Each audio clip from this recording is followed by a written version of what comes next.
Conte de la jarre abîmée. Un porteur d'eau indien transportait 2 grandes jarres aux extrémités de sa planche. L'une des jarres était fêlée et perdait presque la moitié de son précieux contenu au cours de chaque voyage, alors que l'autre conservait toute son eau de source jusqu'à la maison du maître. La situation dura ainsi pendant 2 ans.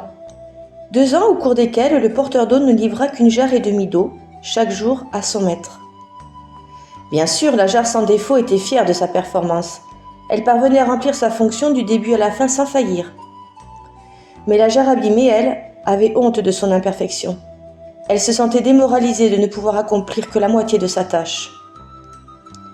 Au bout de ces 2 ans, qu'elle considérait comme un échec complet, la jarre abîmée dit au porteur d'eau, un jour qu'il la remplissait à la source: « Je me sens coupable et je te prie de m'excuser. » « Pourquoi ?» demanda le porteur d'eau. « De quoi as-tu honte ?»« Depuis 2 ans, je n'ai réussi à porter que la moitié de ma charge à notre maître, à cause de cette brèche qui fait fuir l'eau.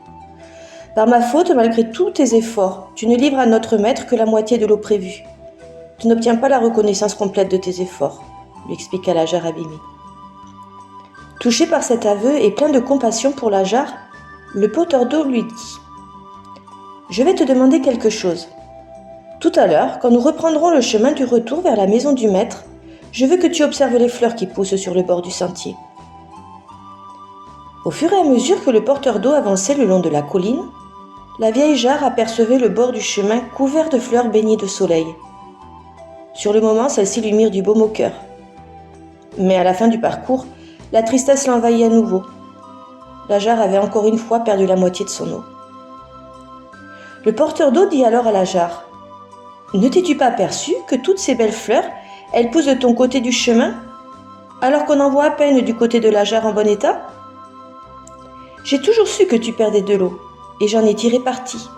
J'ai planté des semences de ton côté du chemin, et chaque jour tu les as arrosées de ton précieux contenu. Grâce à toi, j'ai pu pendant ces 2 ans cueillir de magnifiques fleurs qui ont décoré la table du maître.